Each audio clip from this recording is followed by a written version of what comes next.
അപ്പോൾ കുറച്ചു നേരം എന്ത് വേണം? ഭഗവാന്റെ സഞ്ചിന്തയേ ഭഗവത ചരണാരം. ഇതിങ്ങനെ ആലോചിക്കുക, കണ്ണടച്ചിങ്ങനെ ഭാവന ചെയ്യാം. എന്നിട്ടിങ്ങനെ കേശാദി പാദമൊക്കെ കണ്ട് ആ മനസ്സിനെ പാദത്തിൽ ഉറപ്പിച്ചുകൊണ്ട് പറയണം, ഞാൻ അവിടുത്തെ ഒരു ദാസനാണ്, എന്തു വന്നാലും പ്രസാദമാണ്, എന്തു ചെയ്യുന്നതും എന്തു കൊടുക്കുന്നതും അവിടുന്ന് തന്നെ ഏൽപ്പിച്ചതാണ് എന്നൊക്കെ ഇങ്ങനെ മനസ്സിൽ ദിവസവും പറയാം. എന്തിനാ സ്വാമി ദിവസവും പറയണത്? കാരണം വേണ്ടാത്തത് നല്ലോണം പറഞ്ഞ് ഉറപ്പിച്ചു. ഇപ്പം നമ്മൾ ഉറപ്പിച്ചിരിക്കുന്നതൊക്കെ എൻ്റെയാണ്, എൻ്റെ വിഷമാണ്, എൻ്റെ ദുഃഖമാണ്, എൻ്റെ സുഖമാണ്, എൻ്റെ സാധനമാണ്, എൻ്റെ ജോലിയാണ്, എൻ്റെ കയ്യിലുള്ള ഈ എൻ്റെ എന്ന് ഉറപ്പിച്ചു പോയി. ഇനിയിപ്പോൾ അത് മാറ്റി എന്താക്കി മാറ്റണം? ഭഗവാന്റെ എന്നാക്കി മാറ്റണം. ഒരാൾ കുട്ടിയെയും കൊണ്ട് ഹോസ്പിറ്റലിൽ ചെന്നു. ഡോക്ടറോട് പറഞ്ഞു എത്രയും വേഗം ഓപ്പറേറ്റ് ചെയ്യണം ഡോക്ടറെ, കുട്ടി മോതിരം വിഴുങ്ങിയെന്ന് പറഞ്ഞു. എപ്പോഴാണ് വിഴുങ്ങിയതെന്ന് പറഞ്ഞു, 1 മണിക്കൂർ മുമ്പ് വിഴുങ്ങിയെന്ന്. എങ്ങനെയാണ് വിഴുങ്ങിയത്? അപ്പം എൻ്റെ കയ്യിൽ ഇങ്ങനെ കളിച്ച് കയ്യിൽ നിന്ന് ഊരിയെടുത്ത് കുട്ടി മോതിരം വിഴുങ്ങിയത്. എത്രയും വേഗം എടുക്കും, എത്രയും വേഗം, കാത്തിരിക്കേ വേണ്ട. അപ്പോൾ ഡോക്ടർ പറഞ്ഞു, ഇങ്ങനെ ക്ഷമ കാണിക്കും മനുഷ്യ, കുറച്ച് നേരം ഇങ്ങനെ പരിഭ്രമിക്കാണ്ടിരിക്കും. ഇങ്ങനെ വെപ്രാളപ്പെട്ടാൽ എന്ത് ചെയ്യാൻ പറ്റും?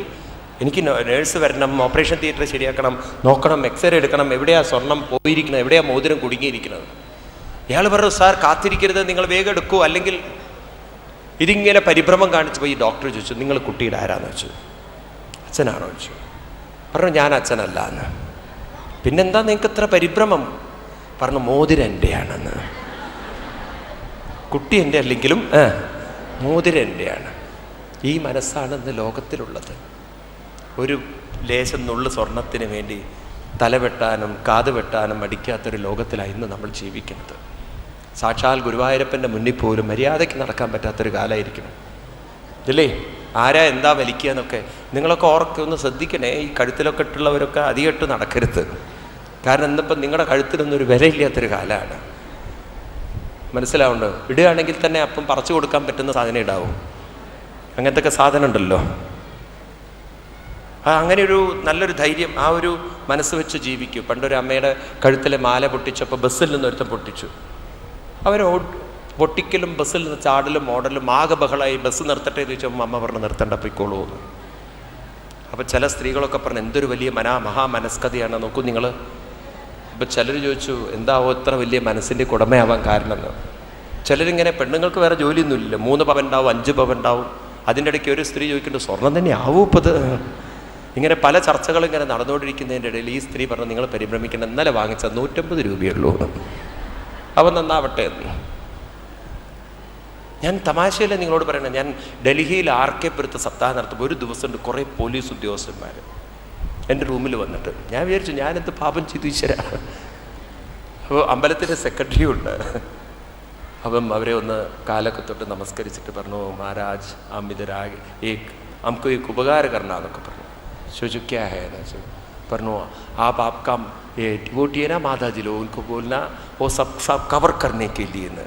ഇത് 8 പവനും 10 പവനും താലിയും പൂത്താലിയും ഒക്കെ ഇങ്ങനെ പ്രദർശിപ്പിച്ച് വന്നാൽ ഇവിടെയൊക്കെ വലിക്കുന്നവരുണ്ട് എന്ന്, ഞങ്ങൾക്ക് പണി ഉണ്ടാക്കരുത് എന്ന്. നോക്കൂ നിങ്ങൾ, മനസ്സിലാവുണ്ടോ നിങ്ങൾ? നമ്മൾ മാറ്റിയെടുക്കണം ഒരു ക്ഷേത്ര സംസ്കാരം. ഈ ക്ഷേത്ര അമ്പലത്തിലൊക്കെ പോകുമ്പോണ്ടല്ലോ, വളരെ ലളിതമായി പോയി. നമ്മൾ പോകുന്നത് മുഴുവൻ ശരീരം ഭഗവാനെ കാണിക്കാനല്ല. എന്തിനു വേണ്ടി? മനസ്സിനെ ഭഗവാനിലേക്ക് അർപ്പിക്കാനായി. കാരണം ഭഗവാനും മനസ്സും ഒരു നാണയത്തിൻ്റെ 2 വശം. ഒന്ന് പരമാത്മാവും മറ്റൊന്ന് അത്രയേ ഉള്ളൂ. ആ ഒരു ബന്ധമാണ്. നമ്മളൊരു തറവാട്ടിലേക്ക് കയറി ചെല്ലുന്ന പോലെ, ഒരു അച്ഛനെയും അമ്മയും കാണാൻ പോകുന്ന പോലെ. ആരെ കാണാൻ പോകണം? ഭഗവാനെ. നമുക്കതാണ് ബന്ധം. നമുക്കൊരു അന്യനായ ദൈവമല്ല ഈശ്വരൻ, നമ്മുടെ സ്വന്തം ഈ മനസ്സിൻ്റെ ഉറവിടം, മനസ്സിൻ്റെ സോഴ്സ്, മനസ്സിൻ്റെ ശക്തി. മനസ്സിലാവുണ്ടോ? ഈ ബന്ധങ്ങളൊക്കെ മനസ്സിൽ ഉറപ്പിച്ചുകൊണ്ട് അമ്മയുടെ മനസ്സിനെ മാറ്റിയെടുക്കൂ. എന്നിട്ട് പറയുന്നത്, ഏവം ഹരോ ഭഗവതി പ്രതിലബ്ധഭാവോ ഭക്ത്യാ ഭവദ്രവകൃതയോത്പുളക പ്രമോദൽ ഔത്കണ്ഠ്യ ബാഷ്പകലയാ മുഹുരധ്യമാന തച്ചാഭിചിത്തപടിശം ശനകൈ വിയുക്തേ മുക്താശയം യർഹി നിർവിഷയം വിരക്തം നിർവാണമൃച്ഛതി മനസ്സാ മനസ്സഹസായദർശി ആത്മാനമത്ര പുരുഷോ വ്യവധാനമേകം അന്വീക്ഷതേ പ്രതിനിവൃത്ത ഗുണപ്രവാഹ. പ്രതിനിവൃത്ത ഗുണപ്രവാഹ. ആരാണോ സ്വന്തം മനസ്സിനെ ഭക്തോ ഹരോ ഭഗവതി പ്രതിലബ്ധ ഭാവോ, ഭഗവാനിലേക്ക് മനസ്സിനെ ലയിപ്പിച്ചും രസിപ്പിച്ചും കൊണ്ട് മുന്നോട്ട് പോകുന്നത്, അവരുടെ മനസ്സിൽ നിവൃത്ത ഗുണപ്രവാഹം. എല്ലാ വേണ്ടാത്ത ചിന്തകളിൽ നിന്നും മനസ്സ് മുക്തമായി വരും. നാളെ നമുക്ക് കാണാം മറ്റൊരു ഭാവം. ഒരു രാജാവിനോട് ഭരതൻ എന്ന് പറയുന്നൊരു മഹാത്മാവ് ഉപദേശിക്കുകയാണ്. എത്ര ഉത്തമ ശ്ലോക ഗുണാനുവാദ പ്രശ്രൂയതേ ഗ്രാമ്യകഥാവിഘാത നിവൃത്തമാണോനു അനുദിനം മുമുക്ഷോ മതിം സതിം യച്ഛതി വാസുദേവേ. നാളെ പറഞ്ഞു കൊടുക്കും, അത് കാണാം നമുക്ക്. അങ്ങയുടെ മനസ്സിൽ കുറച്ചു നേരം അങ്ങ് ഭഗവത് ഭജനത്തിനും കീർത്തനത്തിനും നാമസ്മരണത്തിനും ഭഗവത് ബോധത്തിനുമൊക്കെ സമയം കണ്ടെത്തിക്കഴിഞ്ഞാൽ ഈ ശക്തിപ്രവാഹം കൊണ്ട് മനസ്സിൻ്റെ ദുഃഖപ്രവാഹ ശക്തി, ഒരു ഭാഗത്ത് ശക്തി കൂടുമ്പോൾ മറുഭാഗത്തുള്ള ശക്തി കുറയും. ദുഃഖങ്ങളുടെ ശക്തി കുറയ്ക്കാൻ ഇതൊരു തുലാസ് പോലെയാണ്. ജീവിതം ഒരു തുലാസ് പോലെയാണ്. നമ്മൾ ഭഗവാന്റെ ശക്തി കൂട്ടുമ്പോൾ ദുഃഖങ്ങളുടെ ശക്തി കുറഞ്ഞു. ഇപ്പോൾ നമ്മൾ ഭാരം വെച്ചിരിക്കുന്നത് ഒരു തളർത്തുന്ന തട്ടിലാണ്. ഇനി നമ്മൾ ഭഗവാന്റെ തട്ടിലേക്ക്, ഭഗവത് ചിന്തയുടെ തട്ടിലേക്ക് ഇങ്ങനെ നാമത്തിൻ്റെ സ്മരണയുടെ ശക്തി കൂട്ടി വരുമ്പോൾ മറ്റേ എന്താ പറയുക, തട്ടിങ്ങനെ പൊങ്ങി വരും. തുലാഭാരം തൂക്കുന്നത് കണ്ടിട്ടില്ലേ? ഒരാൾ ഒരു തട്ടിലിരിക്കണോ, പിന്നെ മറ്റേ തട്ടിൽ സാധനങ്ങൾ വെക്കണോ, സാധനങ്ങളുടെ ഭാരം കൂടുന്തോറും ഇയാൾ പൊങ്ങാൻ തുടങ്ങും. ഒരു അമ്പലത്തിൽ അങ്ങനെ തുലാഭാരം തൂക്കാൻ നോക്കി. എന്തൊക്കെ ചെയ്തിട്ട് ഈ മനുഷ്യൻ പൊങ്ങണില്ല. എന്നാൽ ആളാണെങ്കിൽ വളരെ മെലിഞ്ഞിട്ടും 2 ചാക്ക് പഞ്ചസാര കൊണ്ടിട്ട് കൊടുത്തു. ഒരു പഞ്ചസാരയ്ക്ക് തന്നെ ആളെ മുകളിലെത്തണ്ട തൂക്കത്തിൽ. ഇത് ഇളകണേയില്ല. അവസാനം നോക്കുമ്പോഴെന്താ സംഭവിച്ചിരിക്കുന്നതെന്നറിയോ? ഇവർ കുറേ കഴിഞ്ഞപ്പോഴാണ് മനസ്സിലായത്, ഈ മുകളിലുള്ള കുളത്ത് കുരുങ്ങിക്കിടക്കുക. ഇത് പൊങ്ങണ്ടേ? ഇത് കൊരുങ്ങിക്കിടക്കുക സാധനം, അത് പൊങ്ങണില്ല. അവസാനം പിടിച്ച് ഈ മനുഷ്യനെ പിടിച്ച് ഇറക്കി ആ തുലാഭാരം. അന്ന് ഞാൻ അവിടെ ഉള്ളൊരു സമയം അമ്പലത്തിൽ. ഞങ്ങളൊക്കെ ഇങ്ങനെ കാത്തിരിക്കും, ഈ മനുഷ്യനെന്താ തൂങ്ങാത്തത്, ദൈവമേ തൂങ്ങാത്തത്. ചിലരൊക്കെ പറഞ്ഞു, ഗുരുവായൂരപ്പൻ്റെ ഒരു ലീല കണ്ടോ? ഗുരുവായൂരപ്പൻ്റെ ലീല അത് കുളത്തി കിടക്കുകയാണേ. എന്നിട്ട് ഗുരുവായൂരപ്പൻ്റെ ലീല എന്ന് പറഞ്ഞിട്ട് അയാൾക്കാണെങ്കിൽ കരച്ചിൽ വരാൻ തുടങ്ങി. കാരണം ആളുകൾ ചിലരൊക്കെ ഭാര്യയൊക്കെ നെഞ്ചത്ത് കൈവയ്ക്കാൻ തുടങ്ങി. വെറുതെ അല്ല ഈ മനുഷ്യൻ ഇങ്ങനെ ആയിപ്പോയതെന്ന്. സ്വഭാവവും ഒക്കെ ഒരുപോലെ തന്നെ. കണ്ടാൽ എങ്ങനെ ഇരുന്നാലും കയ്യിലിരിപ്പ് കണ്ടില്ലേ? തൂങ്ങില്ല ആ മനുഷ്യൻ. എന്നെ കുറെ തൂക്കിയതാണ് അവര്. ആ ഭാര്യയ്ക്ക് നല്ലൊരു സന്തോഷം ഇയാൾ തൂങ്ങാതിരിക്കുമ്പോൾ. ആ ഒരു മനസ്സ് നോക്കൂ. അപ്പം അതുകൊണ്ട് നമ്മുടെ മനസ്സിൽ ദൈവീക ചിന്തകൾ വരുംതോറും ലൗകിക ചിന്തകളുടെ ശക്തി കുറഞ്ഞു വരും.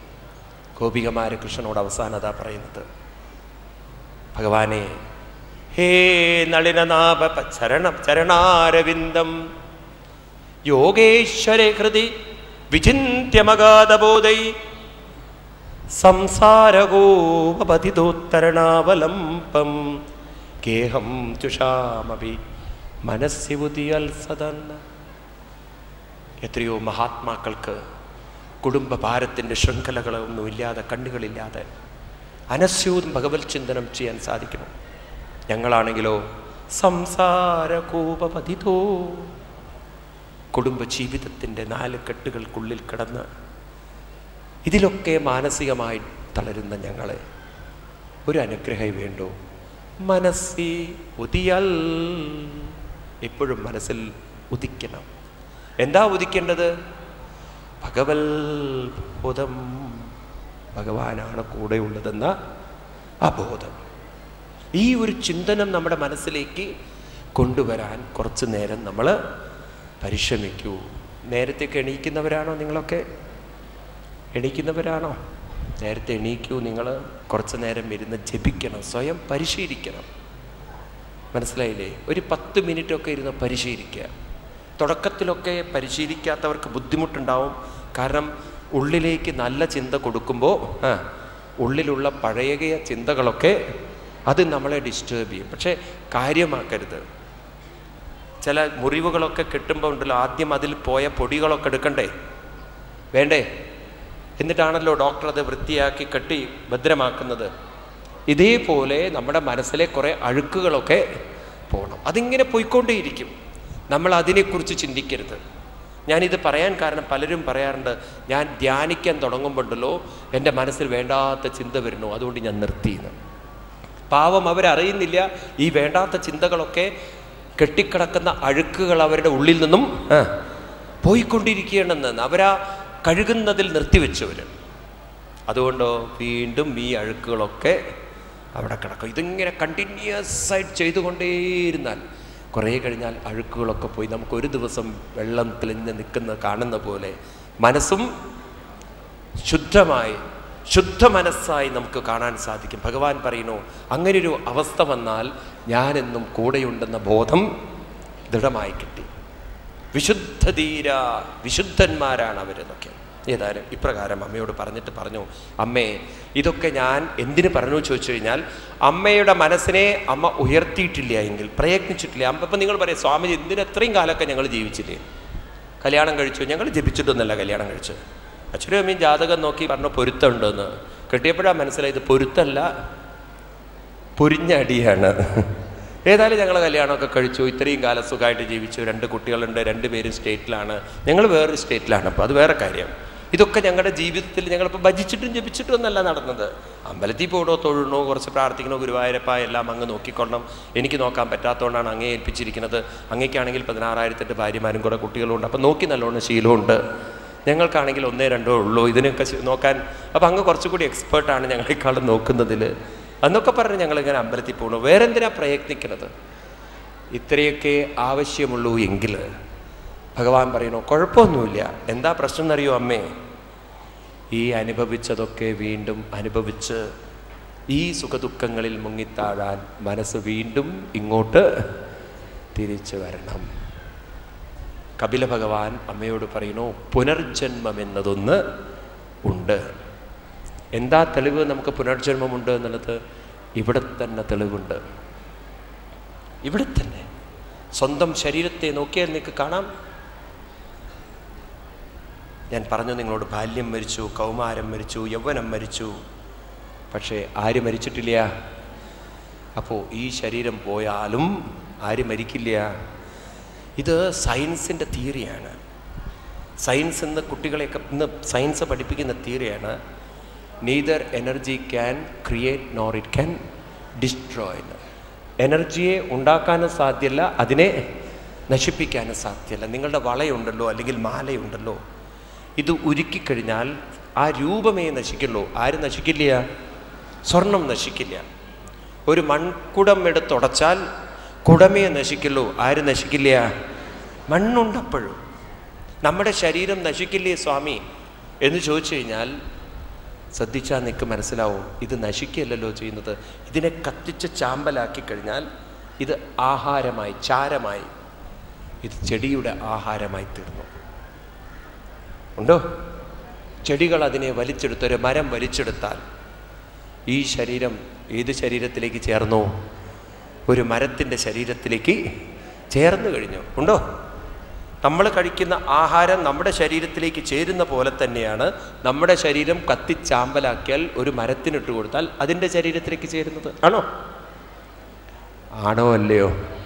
ശ്രദ്ധിക്കൂ, ഞാൻ ഒന്നുകൂടി പറയാം. നിങ്ങൾ ഉച്ചയ്ക്ക് ഊണ് കഴിക്കണം, ആ ഭക്ഷണം ദഹിച്ച് നമ്മുടെ ശരീരത്തിലേക്ക് ചേരുന്നുണ്ടല്ലോ, ഇല്ല? എത്രയോ ഇഡ്ഡലിയും സാമ്പാറും ഊണും അല്ലേ നിങ്ങളുടെ ശരീരം? അല്ല, നിങ്ങൾ കാറ്റ് നിറച്ചിട്ട് വരികയാണോ ദിവസവും? ഇതൊക്കെ കഴിച്ചിട്ടാണ് ഈ ശരീരം ഈ രൂപത്തിലായത്. നമ്മൾ കഴിച്ച ഭക്ഷണം നമ്മുടെ ശരീരത്തിലേക്ക് ചേർന്ന് ലയിച്ച പോലെ നമ്മുടെ ശരീരവും ലയിച്ച് ഒരു ചെടിയുടെ ശരീരത്തിലേക്ക് ചേരുന്നുണ്ടോ? ക്ലിയർ ആണോ നിങ്ങൾക്ക്? അപ്പോൾ ശരീരത്തിൻ്റെ യാത്ര നമുക്ക് മനസ്സിലായി. മനസ്സും ചേർന്ന് ലയിക്കും. എവിടേക്ക് ലയിക്കണം? ഭഗവാനിൽ. അതുവരെ, അത് ലയിക്കുന്നത് വരെ അത് വീണ്ടും പുനർജനിക്കണം. അപ്പം എന്താ പുനർജന്മം എന്ന് പറഞ്ഞാൽ? എന്നാ ശ്രദ്ധിക്കണേ, ഞാൻ പറയുന്നത് പുനർജന്മം എന്നാൽ ഒരു പഴയ മനസ്സ് പുതിയ ശരീരത്തിലൂടെ പ്രകടമാവുന്നതാണ് പുനർജന്മം. ജന്മമെന്നാൽ, ജനിക്കുക എന്ന് പറഞ്ഞാൽ പ്രകടമാവലാണ്, മനസ്സ് മാനിഫെസ്റ്റ് ചെയ്യുന്നതാണ്. മനസ്സിൻ്റെ പ്രകടനമാണ് ജനനം. ഒരു കുട്ടി ജനിക്കുമ്പോൾ അച്ഛനമ്മമാര് മനസ്സിനെ കൊടുക്കുന്നില്ല, അച്ഛനമ്മമാർ കൊടുക്കുന്നത് ശരീരം മാത്രം. ആ മനസ്സ് അച്ഛനമ്മമാരുടേതല്ല. കാരണം ആ സ്വഭാവം പൂർണ്ണമായും ആരുടേതല്ല? അച്ഛനമ്മമാരുടേതല്ല. കുറച്ചുകൂടി സയൻസ് നിങ്ങൾക്ക് ഉൾക്കൊള്ളാൻ പറ്റുന്നുണ്ടെങ്കിൽ രസമാണ്. കുറച്ചുകൂടി ഒരു സയൻസ്. നമ്മൾ ജനിച്ച കുട്ടികളെ നോക്കുമ്പോണ്ടല്ലോ, ഒരു 6-7 മാസമൊക്കെ ശ്രദ്ധിച്ചിട്ടുണ്ടെങ്കിൽ നിങ്ങൾക്ക് വേഗം കാണാം ആ കുട്ടികൾക്ക് ആഹാരത്തോടുള്ള ഇഷ്ടം അച്ഛനമ്മമാർക്ക് ഇഷ്ടമുള്ളതായിക്കൊള്ളുന്നില്ല. പ്രസവിച്ചു വന്ന കുട്ടിക്ക് അച്ഛനമ്മമാർ പറഞ്ഞു കൊടുക്കാതെ തന്നെ സ്വന്തം ഇഷ്ടപ്രകാരം ആഹാരത്തോടൊരു വ്യത്യാസം, ഒരു താല്പര്യം ഉണ്ടോ? നിങ്ങളുടെ വീട്ടിൽ 2 കുട്ടികളുണ്ടെങ്കിൽ ഈ 2 കുട്ടികൾക്കും ആഹാരത്തോടുള്ള ഇഷ്ടം ഒരുപോലെയാവൂ? ആണോ അല്ലയോ? സ്വന്തം നോക്കൂ, സ്വന്തം വീട്ടിൽ ആഹാരം ആളുകളോടുള്ള ഇഷ്ടം ഒരുപോലെയാവൂ? ആണോ? ഒരാൾ വേഗം മറ്റുള്ളവരോട് ഇടപഴകും, ഒരാൾ തീരെ റിസർവ്ഡ് ആവും. ഉണ്ടോ? വസ്ത്രങ്ങളോട്, നിറങ്ങളോട് ഇഷ്ടം, വസ്ത്രം പോട്ടെ, ഏതെങ്കിലും നിറങ്ങളോട് ഇഷ്ടം ഒരുപോലെയാവൂ? ഈ സ്വഭാവങ്ങളൊന്നും അച്ഛനമ്മമാര് പഠിപ്പിച്ചതല്ല. അപ്പം അച്ഛനമ്മമാര് പഠിപ്പിക്കാത്ത ചില സ്വഭാവങ്ങൾ ഒരു കുട്ടിയിലൂടെ പ്രകടമാവുന്നുവെങ്കിൽ ഭഗവാൻ പറയുന്നത് എന്താണെന്നറിയോ? ഇന്നത്തെ ശാസ്ത്രജ്ഞന്മാർ പറയുന്നത് 10,000 വർഷങ്ങൾക്ക് മുമ്പ് ഭഗവാൻ പറയുകയാണ്, എന്ത് പ്രകടമാവുന്നുണ്ടോ അത് നേരത്തെ ഉള്ളതായിരിക്കണം. എന്താണ്? എന്ത് പ്രകടമാവുന്നുണ്ടോ അത് നേരത്തെ ഉള്ളതായിരിക്കണം. ഇല്ലാത്തത് ഉണ്ടാവുകയുമില്ല, ഉള്ളതൊരിക്കലും. ഇത് ഇന്ന് ശാസ്ത്രലോകം പഠിപ്പിക്കുന്നതിന് മുമ്പ് കൃഷ്ണൻ പറയുന്നു, ഈ എനിക്ക് തോന്നാറുണ്ട് ഫിസിക്സ് എനർജി ഉണ്ടാക്കാനും സാധ്യമല്ല, എനർജി നശിപ്പിക്കാനും സാധ്യമല്ല എന്ന് ഫിസിക്സ് പഠിപ്പിക്കുന്നതിൻ്റെ 10,000 വർഷങ്ങൾക്ക് മുമ്പ് കൃഷ്ണൻ പറയാണ്, നാസതോ വിദ്യതേ ഭാവ നാഭാവോ വിദ്യതേ സഥ ഉഭയോരപി ദൃഷ്ടോന്തത്വനയോ തത്വദർശപി. അസത്തിനെ സത്താക്കാനും സാധ്യമല്ല, സത്തിനെ ഒരിക്കലും അസത്ത്. അസത്ത് എന്നൊക്കെ പറഞ്ഞാൽ നമുക്ക് നല്ല പരിചയമുള്ള വാക്കുകളാണ്. ഇവിടെ ആ വാക്കല്ല ഉദ്ദേശിക്കുന്നത്. ഇവിടെ അസത്ത് എന്ന് പറഞ്ഞാൽ ഇല്ലാത്തതൊരിക്കലും ഉണ്ടാവുകയുമില്ല, ഉള്ളതൊരിക്കലും. അപ്പം നമ്മുടെ മനസ്സിപ്പോൾ ഉള്ളതാണോ? ഇപ്പോൾ നമ്മുടെ മനസ്സ് ഉള്ളതാണോ? അങ്ങനെയാണെങ്കിൽ അതൊരിക്കലും ഇല്ലാതെ ആവുകയില്ല. പിന്നെ അതെന്ത് ചെയ്യും? മറ്റൊരു ശരീരത്തിലൂടെ എന്താണ് ആ വാക്ക്? പ്രകടമാവും. അപ്പോൾ പുനർജന്മം എന്ന് പറഞ്ഞാൽ പഴയൊരു വസ്ത്രം മാറി പുതിയൊരു വസ്ത്രം നമ്മൾ ധരിക്കുന്ന പോലെ പഴയ ശരീരത്തെ വിട്ട് പുതിയൊരു ശരീരം. രാത്രി കിടന്നുറങ്ങുമ്പോൾ നിങ്ങളുടെ മനസ്സൊരു ശരീരം വിട്ടുകഴിഞ്ഞു. രാവിലെ ഉണരുന്ന സമയത്ത് ശരീരം ഒരു വസ്ത്രം ധരിച്ചു കഴിഞ്ഞു. നോക്കൂ, നിങ്ങൾ ശ്രദ്ധിക്കൂ. ഇന്ന് രാത്രി നിങ്ങൾ കിടന്നുറങ്ങുമ്പോഴുള്ള നിങ്ങളുടെ പ്രായവും നാളെ നിങ്ങൾ എണീക്കുന്ന സമയത്തുള്ള നിങ്ങളുടെ പ്രായവും രണ്ടും ഒരേ പ്രായാവൂ? ഇന്ന് രാത്രി കിടന്നുറങ്ങുന്ന സമയത്തുള്ള പ്രായമാവില്ല എണീക്കുന്ന സമയത്ത്. അപ്പോൾ ഒരു ശരീരത്തെ വിടുന്നു, മറ്റൊരു ശരീരത്തെ എടുക്കുന്നു. മനസ്സ്, ഇന്നലെയുള്ള മനസ്സ് ഇന്നുണ്ടല്ലോ കൂടെ, ഇന്നുള്ള മനസ്സ് നാളെയും കൂടെ ഉണ്ട്. പക്ഷേ ഇന്നലെയുള്ള ശരീരം ഇന്ന് കൂടെയില്ല. എത്ര സത്യമാണിത്! ഇത് മനസ്സിലാക്കി കഴിഞ്ഞാൽ എന്താ നമ്മൾ മനസ്സിലാക്കേണ്ടത്? ഇവിടെ നിന്ന് ആരും പോകുന്നില്ല. ഒരു ശരീരം വിട്ട് മറ്റൊരു ശരീരം. അപ്പം മരണം എന്നുള്ള വാക്ക് നിങ്ങളുടെ ജീവിതത്തിൽ പറയരുത്. നിങ്ങൾ ആരും മരിച്ചു പോവുകയല്ല ചെയ്യുന്നത്. പിന്നെ എന്താ ചെയ്യുന്നത്? ഒരു ദേഹം വിട്ട് വേഷം മാറുക. ഇതിങ്ങനെ മനസ്സിലുറപ്പിക്കുക. ഞാൻ പറഞ്ഞില്ലേ, മരിച്ച വീട്ടിലൊക്കെ പോയിട്ട് അവരോട് പറയണം, കരയരുത്. നിങ്ങളുടെ ഭർത്താവ് അല്ലെങ്കിൽ നിങ്ങളുടെ ഭാര്യ ആരായാലും ശരി, അവരെന്തിനു പോയിരിക്കണു? എന്താ പറയാനൊരു വിഷമം നിങ്ങൾക്ക്? എന്തിനാ പോയിരിക്കുന്നത്? വേഷം മാറാൻ പോയിരിക്കുകയാണ്. അത്രയല്ലോ. അത്ര തമാശയായിട്ട് എടുക്കണം ജീവിതത്തെ. നോക്കൂ, നമ്മുടെ ഈ ക്രിസ്ത്യൻ കൾച്ചറും നമ്മളും തമ്മിൽ വലിയ വ്യത്യാസമുണ്ട്. അവരെ കണ്ടല്ലോ മരിച്ചു പോവുകയാണ്. നമുക്ക് മരണമല്ല, നമുക്കിങ്ങനെ വേഷം മാറുകയാണ്. ഒരു ശരീരം വിട്ട് വേറൊരു ശരീരം, ഇന്നലത്തെ ശരീരം വിട്ട് ഇന്ന് വേറെ. ഇത് ഭഗവാന്റെ വാക്കുകൾ രസമാണ്, വളരെ രസകരമായി ഭഗവാൻ പറയും, ദേഹിനോസ്മിൻ യദാ ദേഹേ കൗമാരം യൗവനം ചരാ തദാ ദേഹാന്തര പ്രാപ്തി ധീരത്തത്ര ന മുഹ്യതി വാസംസി ജീർണാനി യദാ വിഹായ നവാനി ഗൃഹ്ണാതി നരോപരാണി തദാ ശരീരാണി വിഹായ ജീർണാനി അന്യാനി സംയാതി നവാനി ദേഹി. ഇതൊക്കെ പഠിച്ചു വെക്കൂ, ഭഗവത്ഗീതയിലെ 2-ാമത്തെ. എന്ത് രസകരമാണ്! ഇവിടെ തന്നെ ഇങ്ങനെ മാറ്റം മാറ്റം മാറ്റം മാറ്റം. ആര് മാറുന്നില്ല? മനസ്സ്. പക്ഷെ മനസ്സിനെ മാറ്റാൻ പറ്റും നമുക്ക്.